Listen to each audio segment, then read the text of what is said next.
Good evening and welcome to the Business of Aesthetics Expert Panel webinar. This empowering discussion is designed to help you navigate challenges, leverage opportunities, and build a thriving career in aesthetics. Thank you for joining us, and a huge thanks to our panel of renowned industry leaders of being here tonight. We'll be sharing actionable strategies, best practices, and valuable insights to tackle the unique challenges aesthetic professionals face today. So let's also give a warm welcome to our panelists, Eva Shea, Rachel Phillips, Dr. Alex Roher, and Michael Antolfi. It's really great to have all of you with us tonight. And thank you for taking the time to share your wisdom and experience. All right, good to be here. Thank you. So today with our Business of Aesthetics expert panel, we'll be discussing a unique topic, and that is branding beyond the logo, crafting a magnetic aesthetic identity. So whether you are launching a new practice, refreshing your brand, or looking to stand out in a crowded aesthetic market, tonight's discussion will give you practical strategies to build a brand patients trust. And remember, from connections at every patient touchpoint, you will walk away with clear, usable ideas to turn your brand into a true growth driver in today's aesthetic landscape. This is a live event, so please engage with your peers, ask questions, and share your reactions. We are confident you'll leave tonight equipped with actionable strategies and best practices. So before we get started, I'd like to also bring it to your attention that uh, this every Tuesday we share new episodes at the Business of Aesthetics podcast with real experts who have built strong, successful practices. You will hear from top doctors, trainers, and industry leaders who talk about what actually works. There's no fluff, just real lessons you can use. We cover the big pillars of practice success, how to grow and stay profitable, how to build a strong brand and bring in the right patients, how new technology is changing care, and how to lead teams with confidence and clarity. So, our recent guests share honest stories, smart strategies, and clear advice you can apply right away. So, you can listen this at businessofaesthetics.org. Just scan the code or visit the link on the screen. If you want to go smarter, lead better, and stay ahead in aesthetics, this podcast is just for you.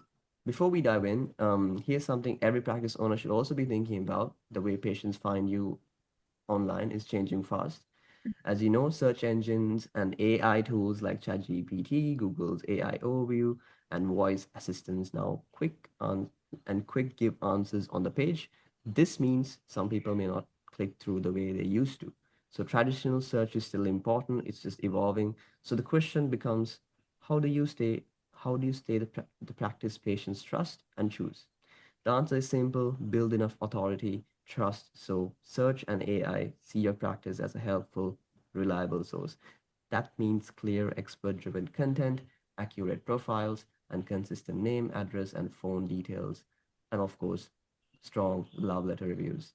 And pages that answer real patient questions in a simple, helpful way. So, in this new world, it's not about being found, it's about being easy to understand and easy to choose.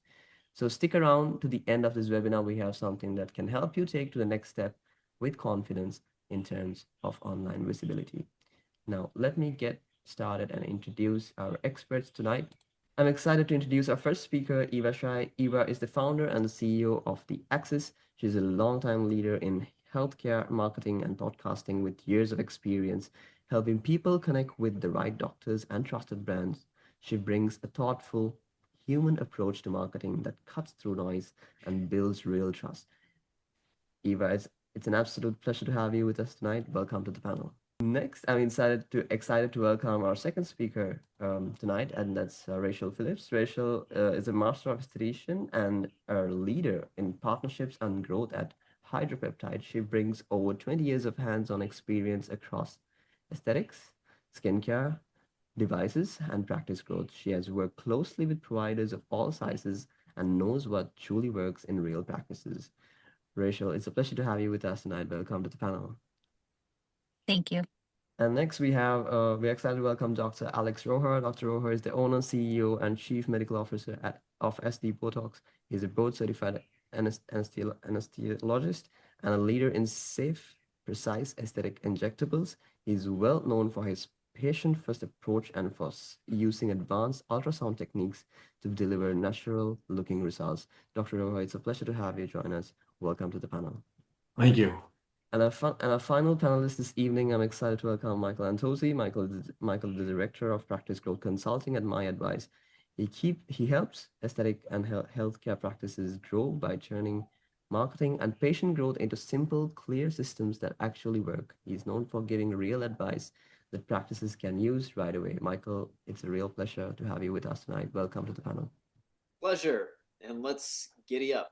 Yeah, there we So we go. have a great lineup tonight. I'm truly appreciative of each of you taking your time to be here. So on your screen, you'll see the main points for today's discussion.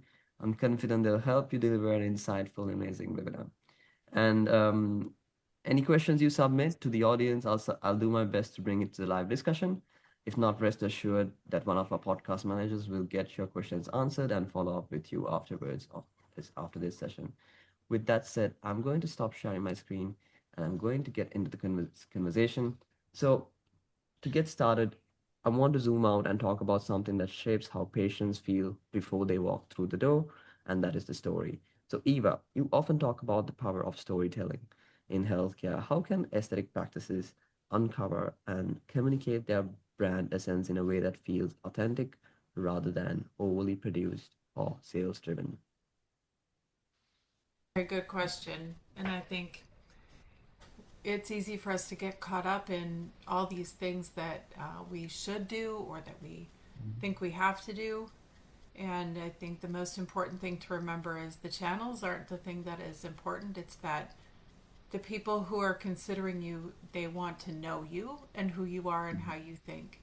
And they want to hear it from you. So, I think it's been harder and harder as we've gotten more information.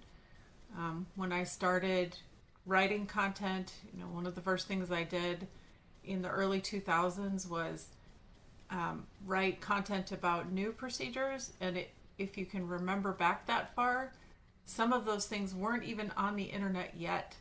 So a procedure would be new and hot, and I would actually have to drive to someone's office to find out about it and write about it and put it on the internet.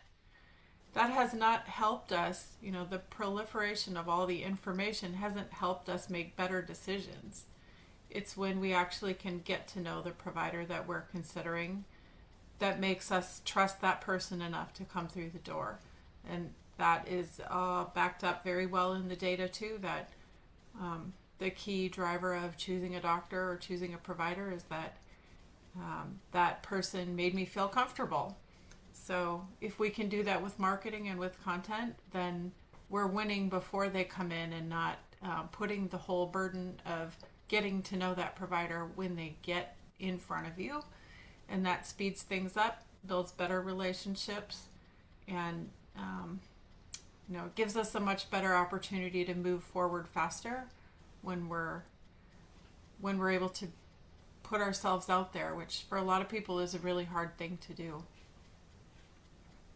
Thank you, Eva. I love how you tied trust and clarity together. That really sets the foundation for everything else we talk about today. So now, once a brand story is clear, the next step is getting in front of the right people and building strong relationships that actually move the practice forward. So Rachel, with your extensive experience selling to physicians and developing KOL relationships, what Mhm. strategies help aesthetic practices identify and engage the right partners to accelerate growth? Yeah, I think picking the right partners is really important. Making sure that you have the partners and the products that are truly going to help build your practice and understanding what your patient demographic is, and make sure you're choosing those right procedures and products for the practice. I think also having a good sense of business. If most providers are trained to be doctors and nurses and injectors, but they're not trained necessarily to run a business. So making sure you're selecting partners and reps that have a good business background or can bring business skills into your practice and help you.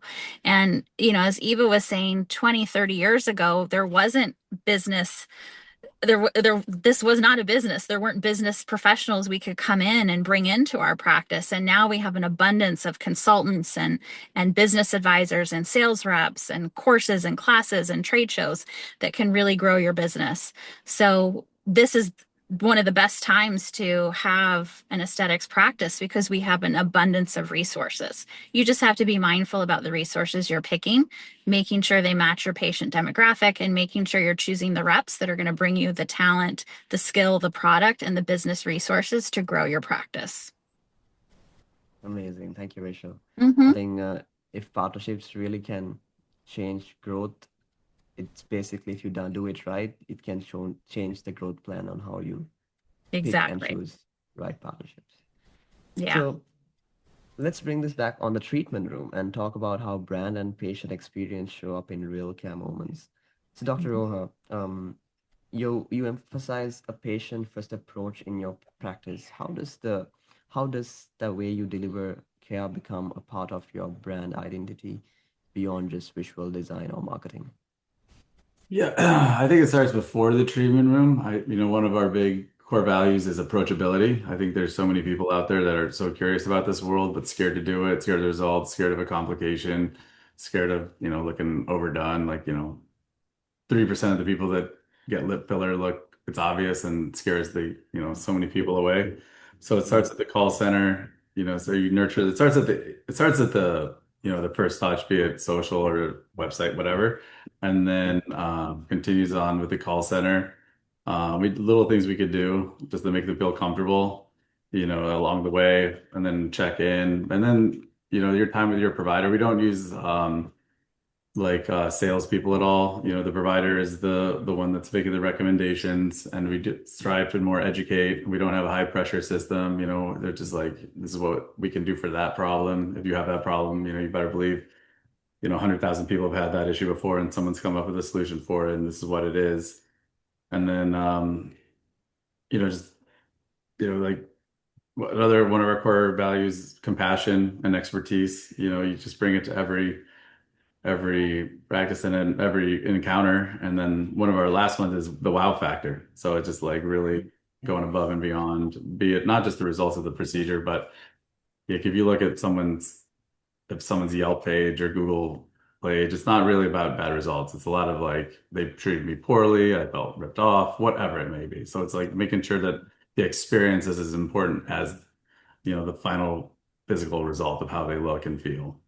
So nurturing them throughout that, and then the follow-up, don't just end there. If the patients have lifetime values, you establish that relationship and you nurture it. Like you want them to come back. Botox only lasts 3, 4 months. Obviously, that's an easy one.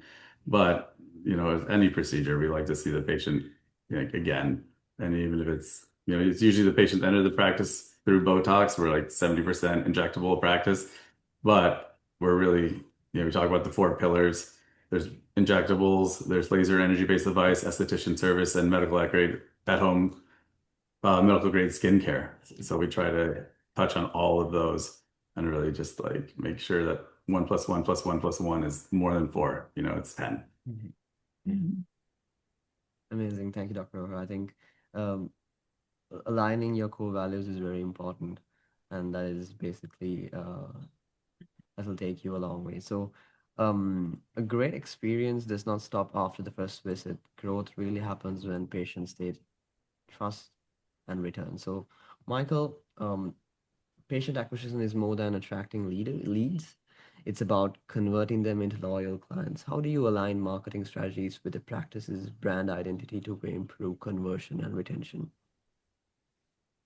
Yeah, I think that's one of the points that oftentimes gets really overlooked when you put together a strategy. So, one of the things that I always stress is that marketing it shouldn't be louder than the patient's experience.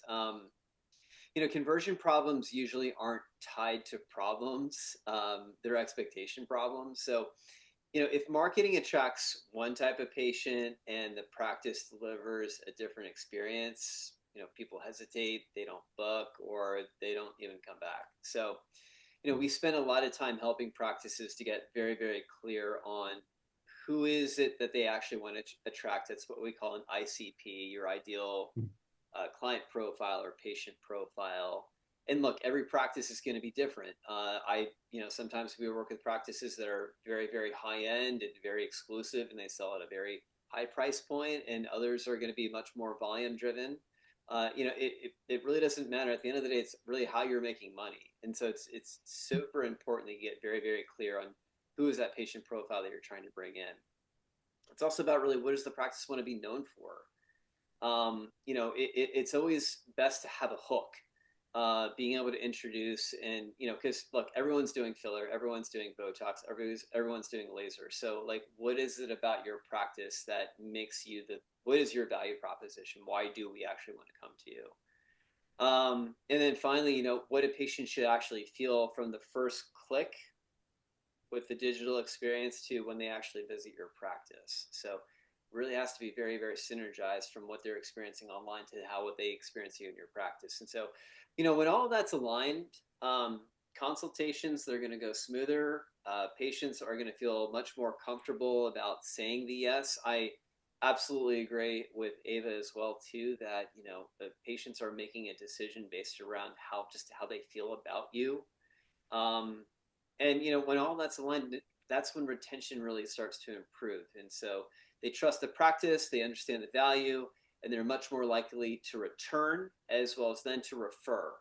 And going back to what Dr. Rohr said in terms of patient lifetime value, that's how practices have to really understand, this is why we do marketing. It's not about the initial transaction. It's about what are these patients once we bring them into the door, what are they worth to us over the course of years? Average LTV for an average med spa between a 10 to 15 year cycle for just one patient is $57,000.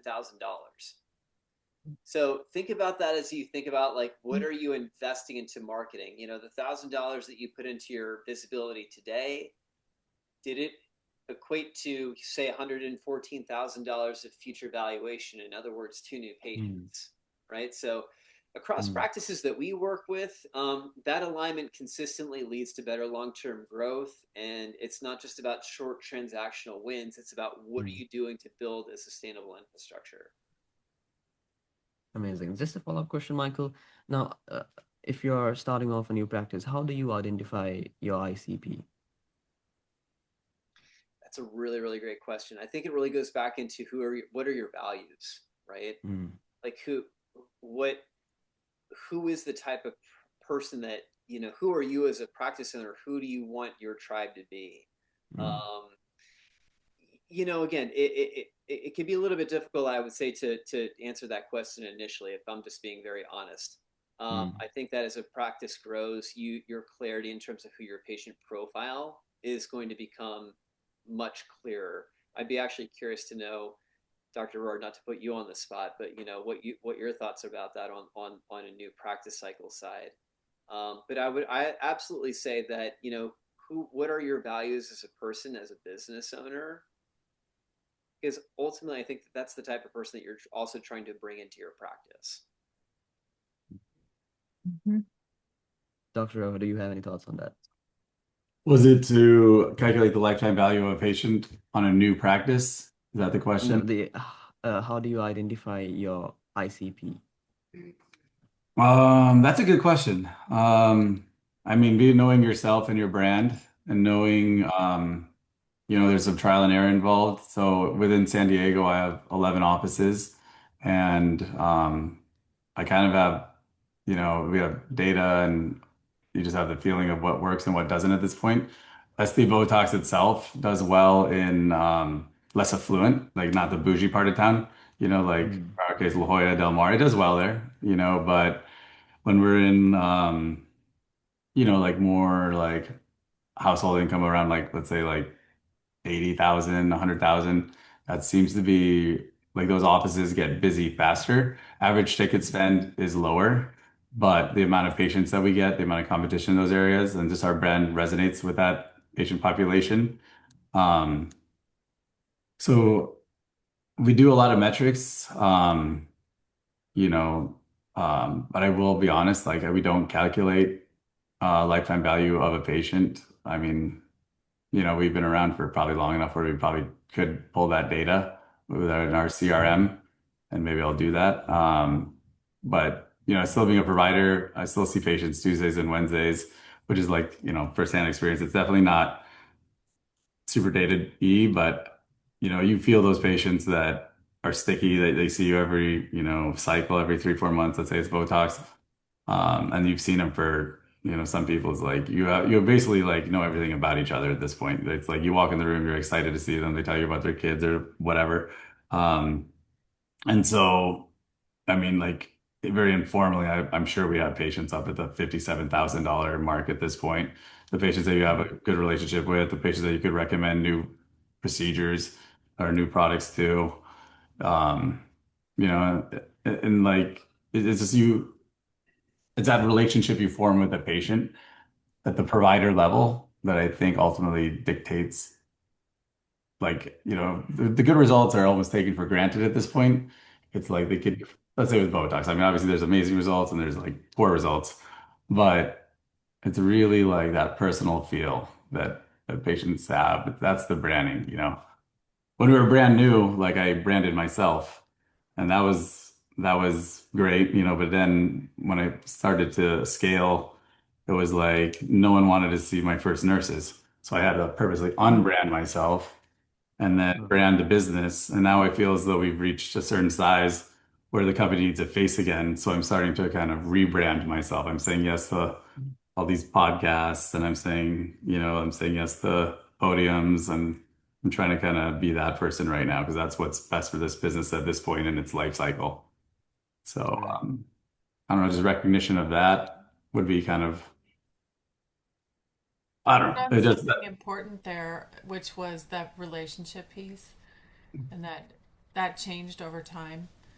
And while you're talking about your own experience, I was thinking about the blow dry bar because I go there a lot, and I go there in many different cities, which is really similar to SD Botox. And I went last weekend, and it was terrible. And so instead of just throwing them out, I just switched to a different location for next time. And so they're still winning because I haven't not I'm not a customer anymore. I'm just not going to go to the one 5 minutes that way. I'm going to go to the one 5 minutes the other direction. yeah, like consistency of the brand, and that's awesome that they retained you. You had enough good experiences that you tolerated the negative one and figured out a workaround.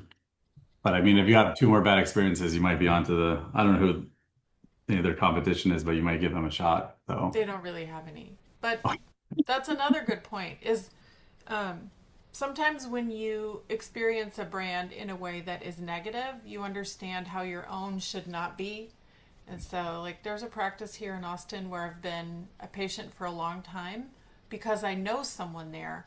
And every time I go there, I think this place is not for me. I should not be here. I don't belong here. But I'm still going because of the provider.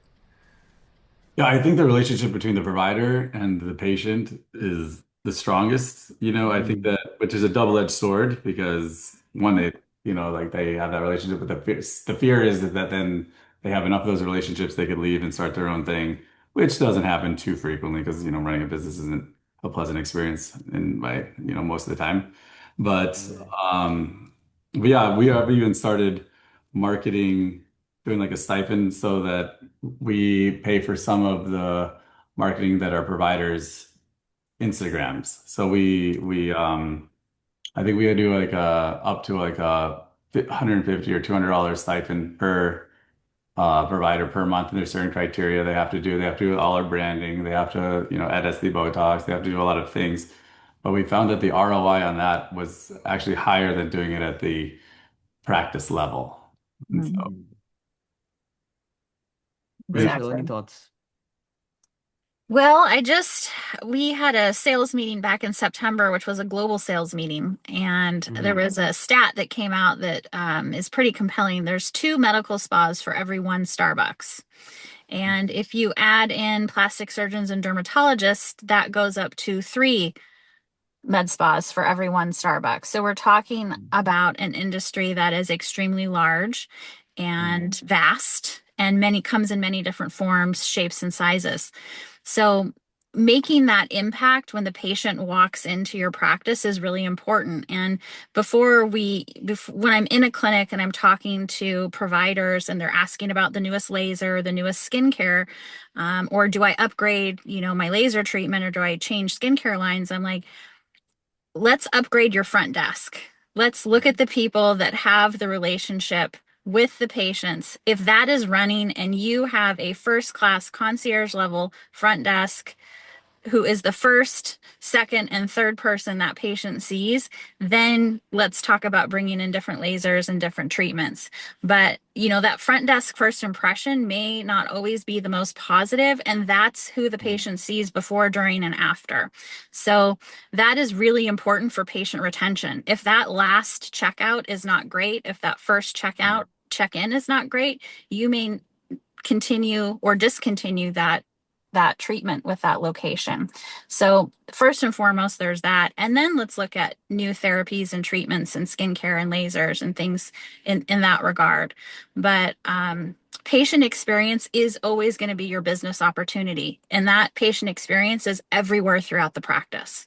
So that really needs to be a focus. And then you can have the cherry on top, the icing on the cake, the right skincare and the right treatments to follow. Yeah. From a patient acquisition perspective, I could not agree with you more, Rachel. Yeah.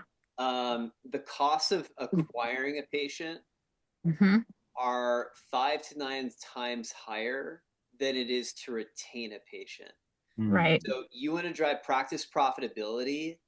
Mm-hmm. You want to scale. You want to add more value to your practice, but without increasing overhead. Absolutely create those amazing experiences because. Please check its network connection. Alexa, stop. I'm so sorry.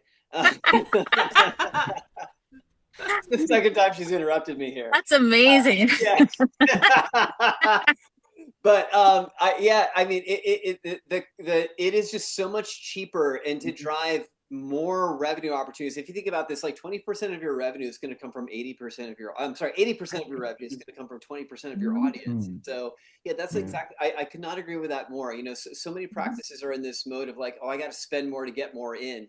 No, you have to be very, very consistent with what you're doing, and that absolutely starts with creating a great client experience once they're in your door. Yeah. And you see it all the time. I've had that role. That was probably one of my first roles 22 years ago in aesthetics, was front desk and then part-time esthetician as that business grew. And the front desk needs to be concierge level. And when I mean concierge level, 4 seasons level check-in. You can't be checking people in, checking people out, answering phones. Phones need to go off to the side. The people in the waiting room do not need to hear the conversation of the person booking. Like, we need to start, having 4 seasons level, concierge level, front desk check-in, check-out, purchasing, skincare purchasing, and then buying whatever treatments they're doing. And sometimes you have to segment that out, and that may require an additional person up front. But that is such a driver for revenue and follow-up and booking the appointment 3 months out after you check out. It's all so important. So when I'm in practices, I'm now starting to do more trainings with front desk separately. I'll do an esthetician skincare training, and then we'll do 30 minutes with front desk or patient concierge, to help build that relationship and make sure they're in the know of what skincare products I'm training on, and make sure they can use them and have access to them at a discount. Amazing. Thank you, Rachel. So that was a Mhm. good conversation on finding your right ICP. Now, coming back to Eva, now podcasting creates longer form emotional connections than typical marketing. Now, how can an aesthetic practice use podcast or even podcast style storytelling to build trust and loyalty with patients? That is the sweet spot of the long form. And so, what we've been doing and what I figured out about 5 years ago was that most practices are over indexed on social. And so, all the marketing resources go into creating social, posting social, managing social, and it doesn't fit in the funnel where we think it does. And I think everyone here probably is using it the right way, but by and large, a lot of practices think I need to do marketing, I need to make more Instagram posts, or I need to be on TikTok. But people need to already know about you and follow you if that's going to work. And so that's one way that they use it. The other way is they hear about you somewhere else and they check you out on social, but they may not follow you. And so I stumbled on this data probably 5 years ago. It gets updated every year and it's very reliable. There's a study called the Infinite Dial that is a podcasting based study, but they look at every single channel. And still to this day, in the age group that we care about the most, which is 35 to 54, only 20% say that Instagram is the channel they use the most often. So, well, where is everybody the other 80% of the time? And what I have been doing for about 5 years now, and a little bit longer because I started podcasting when I was still employed by a real company and not just by myself. I built my first two podcasts there, and I realized very quickly that you could take a podcast and turn it into everything else that you need. And so it's a bit of a long game, but now you can take a podcast and talk to someone for an hour, or I actually have some people who talk longer than that. I have one who routinely has 3 to 5 hour conversations, and people listen the entire time, which if anyone knows why they're doing that, please tell me, because I don't have 3 to 5 hours to listen. Well, actually, that's not true. I will, but it takes me a week to get through from beginning to end. But that becomes an article with a full transcript, and that those transcripts and those YouTube videos that where the podcast also goes are now powering AI search results because they're authentic, they're credible, and they're in natural language. So once I saw what was coming with AI, I really bet big on podcasting because I knew that they were going to meet somewhere in the middle, and that happened about a year ago. Specifically because podcasts and YouTube are like peanut butter and jelly, and they're beautifully coexisting right now. And then we take the podcast and clip down into multiple other segments, and then the way that we're embedding those in websites is just producing amazing results. So this is sort of my long way around to say, you know, what I think really needs to happen is you have marketing effort across the full marketing funnel.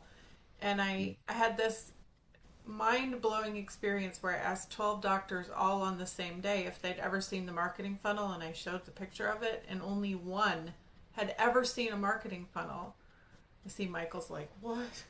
That Like was talking not my that head, long what? ago. So awareness, acquisition, conversion, loyalty. You have to do things at every stage of that funnel, and that's how it all works together.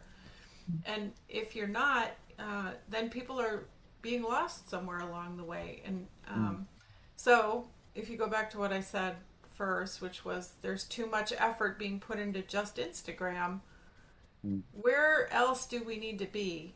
And that's how the podcast is how I decided to approach the problem in order to put things through the full funnel. Okay. Thank you. I think the idea of letting patients hear your values instead of just reading and checking out the most common platforms is just a great takeaway. I love numbers like all of you. What I love more than numbers is when somebody comes in and says, I feel like I already know you. And that's how you know that your marketing is working. So if that's not happening, then you got to take a step back and figure it out. Amazing. So coming back to racial, data-driven decisions are central to your approach as well. So what metrics or KPIs do you recommend aesthetic practices track track to ensure both clinical and commercial performance are improving? Oh gosh, I mean, there's the obvious. Retention is huge. Patient conversion, how do they find you? When did they find you? Um, patient referral. I think the referral business, there's so many fun apps that you can use to gain patient referral. There's processes and gift cards and things you can incentivize for word of mouth referral, which is really the best form. Hey, go see this person. I love them. They're a great injector. They're a great esthetician. When that referral's made, you get a $50 gift card. So there's just so many different things we can track. But I would say the top ones are loyalty, conversion, patient retention. Those are my favorite. Then on the patient side, if you're looking at potentially bringing in new technologies or new skincare, making sure that your patient consultation or your patient questionnaire has a line item for, what therapies are you interested in, so that patient can type in or jot down potentially new therapies that you might want to bring in. If you consistently see body sculpting and you don't offer it, then that's something that you definitely want to track. If you consistently see skin tightening, and you don't offer it, then that's something you want to look into.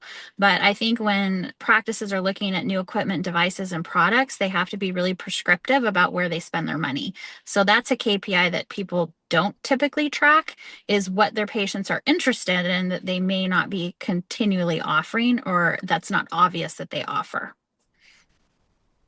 Amazing. One thing Thank you, just to Rachel. add to that as well, though, Yeah, go too, ahead. and I see this a lot on the marketing side when I talk to practice owners, is that I, I I have a lot of conversations where folks get very caught up on some of the vanity metrics, Hmm. and they're really just not looking at what matters.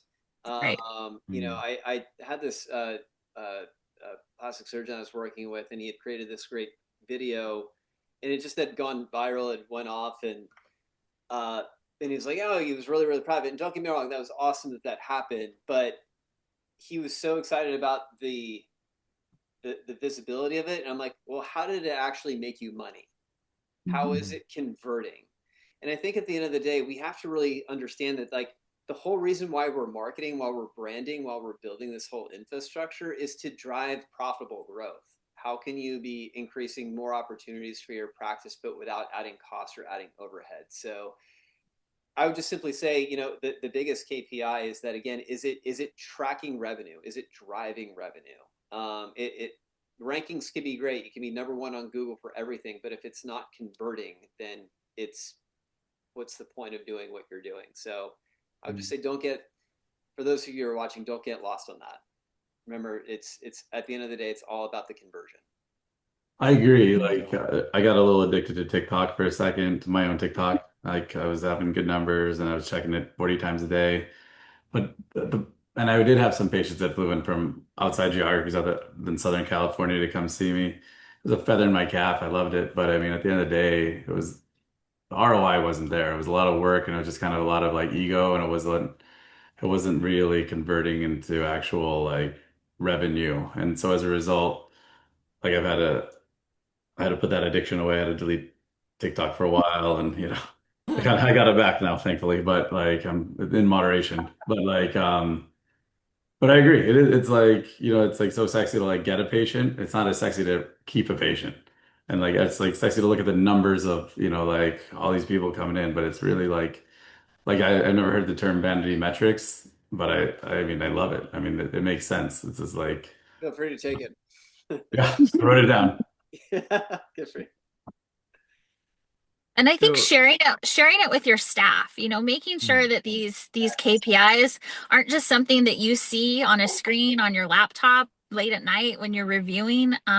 Those are compelling for staff to hear. Estheticians, front desks, MAs, everybody should be involved in knowing what their main KPIs are for the practice, and how are those tracked. And when we win and we're doing well with our KPIs, let's celebrate that. Let's celebrate those mm, wins, because sometimes wins are hard to come by, with different factors that are happening. But make sure everybody understands we're all on the same page, and when we crush some numbers, let's all celebrate that and really share that as a practice to lift all the providers and all the people in the business up.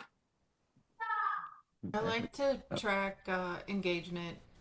really just comments from actual humans and not bots. Mm. Mhm. So whenever I see real patients commenting or weighing in or sending messages, that's almost as good as them coming in and saying it. It's like one level Exactly. Yeah. down. Yeah. Amazing. Now, coming back to Dr. Roher, now many practices struggle to translate clinical excellence into memorable patient experience. What strategies have you used at SD Botox to consistently reinforce trust and safety as part of your brand? I loved what Rachel said. Like we do share the KPIs, like with the staff, and they include things like amount of Botox everyone's wasting. We don't. It's not necessarily we're punishing or celebrating anyone. It's just by telling them how much. Or it can be like, retention is an easy one. We just recently we asked our front desk to rank the providers at their office on how frequently like they make a follow-up appointment at checkout. And it's just like again, it's not to punish anyone. Or to Mm. like, it's like celebrate like she's better than you kind of thing. It's really just, like people love the data and they love when you share it and it changes behavior based on what they're hearing.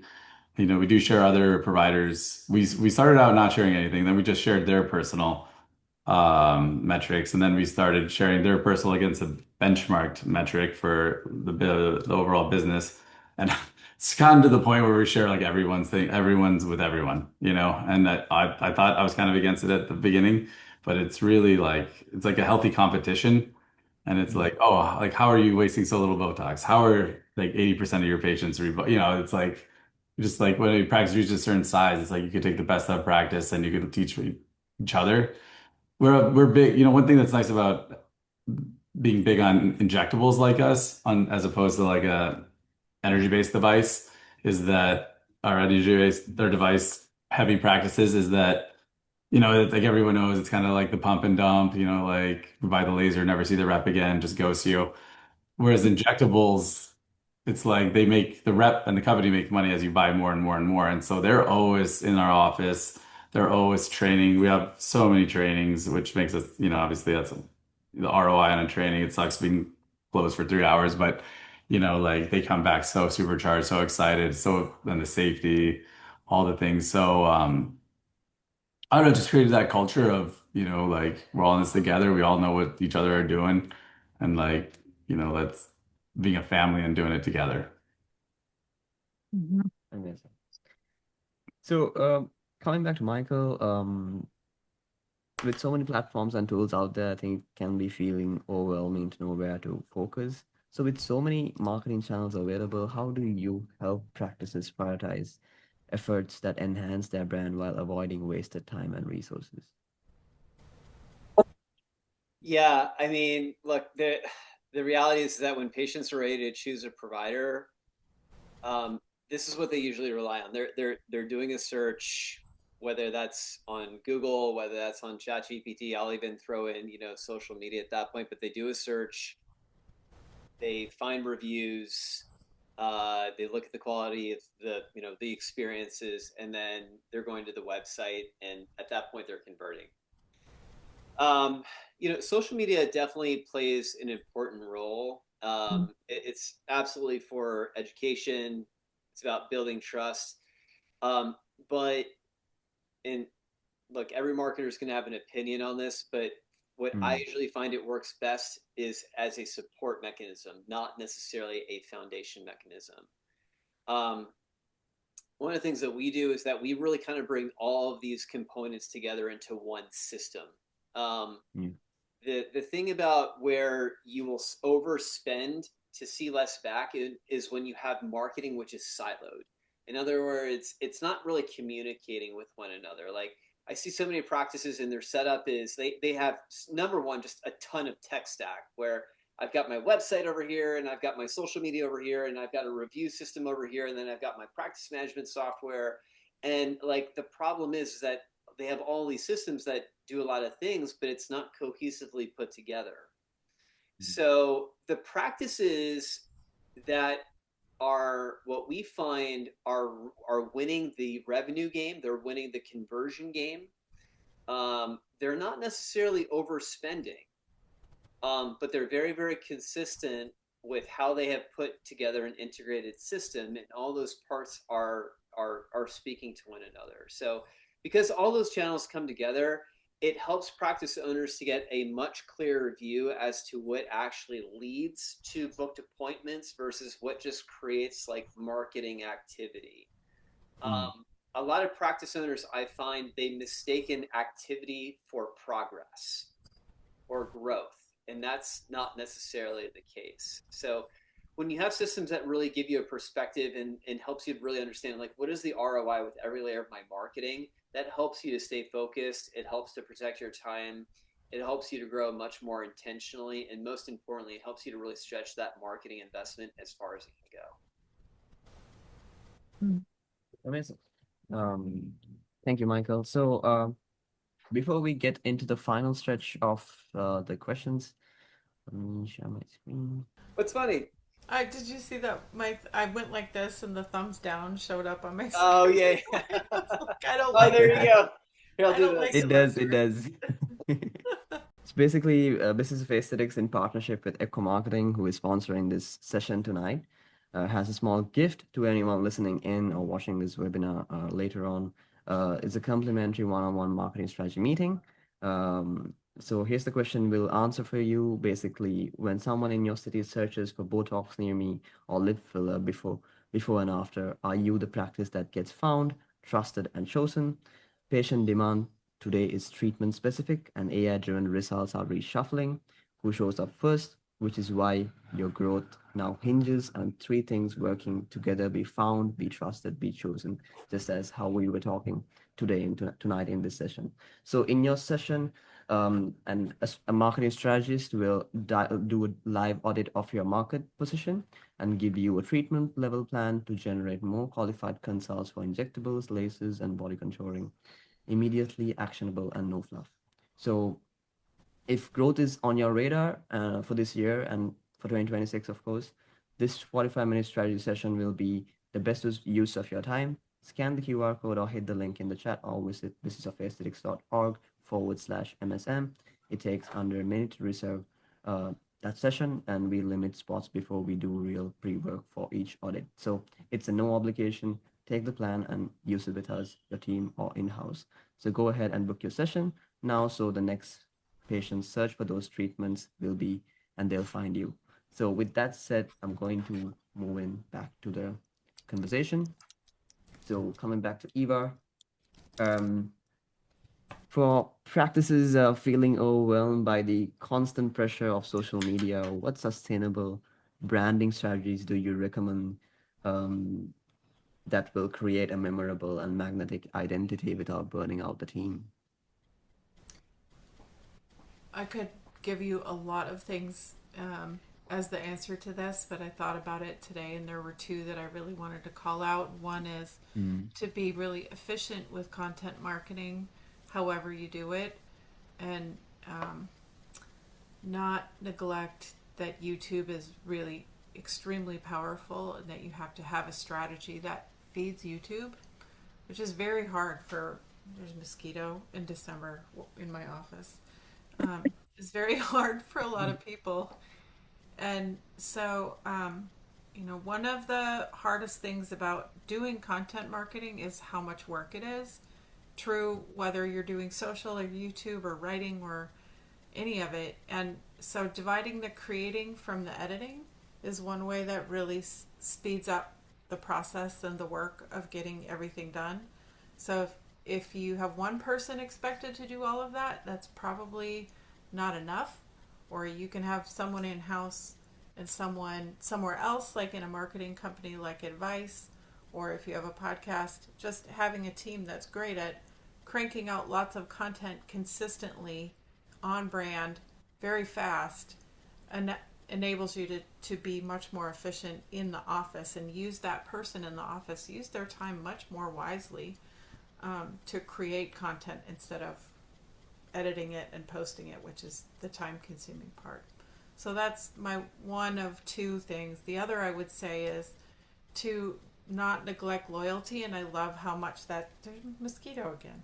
The loyalty has been mentioned tonight because that group of people is the most valuable to the practice. And I have been working recently on a really nice smart app that just does it so well, and it's called Model Rewards, and it's tying this whole loyalty system into something that actually works really well in the practice and doesn't make extra work for the staff. So however you do loyalty, like making that not a bespoke spreadsheet system is really wise move. And so that's the other thing that I would throw in there in terms of not burning out the team. Amazing. Thank you, Ava. So, Rachel, launching new products or services in a practice can be challenging. From your experience, what are the most effective strategies to drive adoption and engagement with new aesthetic offerings? I mean, yeah, I mean the sales cycle of products and retail is so important for a clinic. If your retail should be at least 40 to 50% of your revenue, because anybody can sell a retail product. You don't have to be a doctor, a nurse, an esthetician, front desk. Everybody should be helping to move retail, and making sure you keep your retail options fresh. If you've carried the same product line for 20, 30 years, maybe it's time to look at other newer products, newer technologies. And if you don't understand retail, or if you're not sure about what to do, that's the time to get professional help. Definitely meet with different reps, different product lines, and really see what's going to fit best with your patient demographic.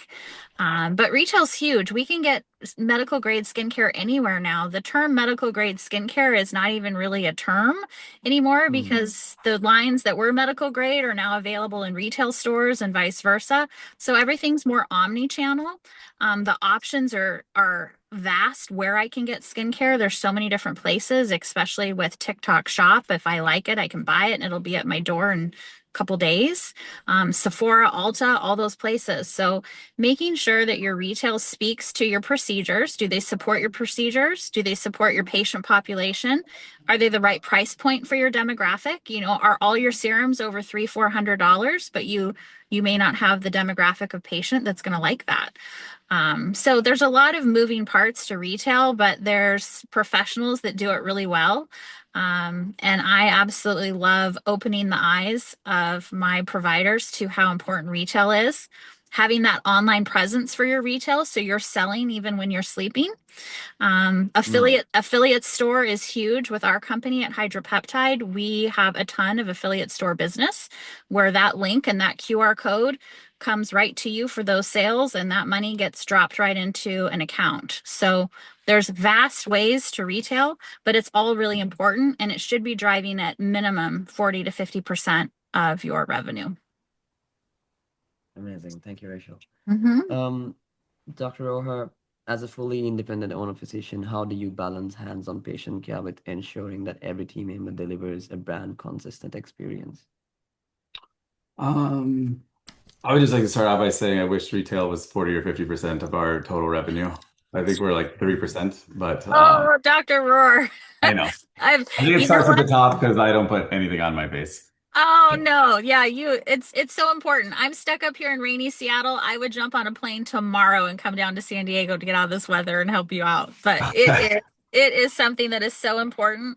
Everybody has to wash and cleanse and put a moisturizer on, a sunscreen. They're doing it anyway. They might as well buy it from you.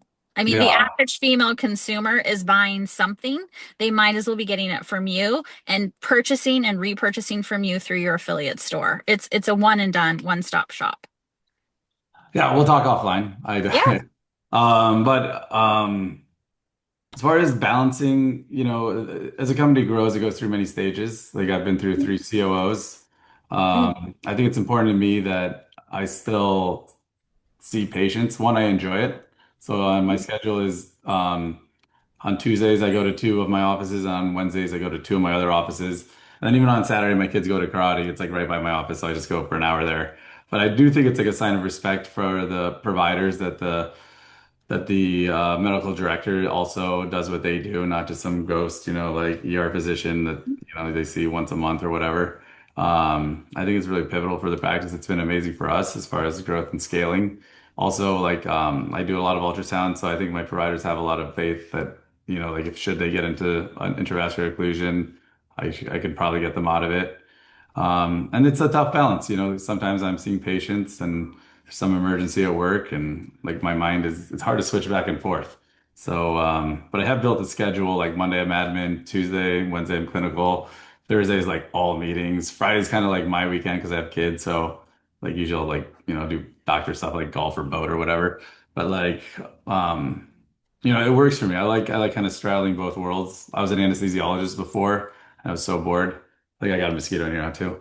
But like I like the kind of ping pong bouncing around and I like it fits my personality. So I think it's important to see patients. One, it's a revenue generator for the practice, obviously, but two, it's a sign of respect. And three, it's like, I know I kind of my ear to the grindstone. I see firsthand what's happening, how people are reacting to different, you know, um, like a new referral, I don't know. So a new policy or something we have, and just trying to lead from the front.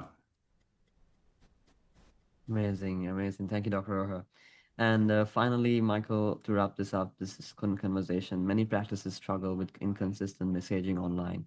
What practical steps can clinics take to create a cohesive, brand-driven patient journey across all digital touchpoints?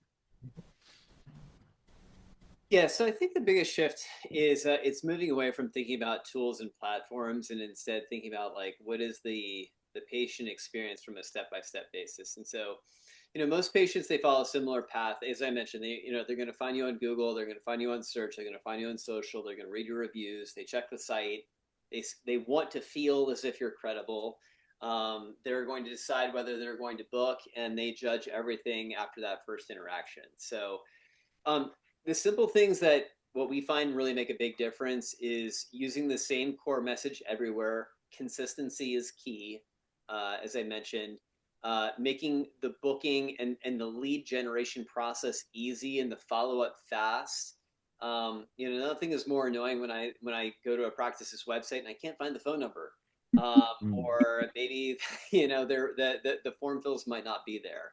I will also say, guys, is that the practices that are also winning revenue are the fastest to engage. It's all about speed to lead.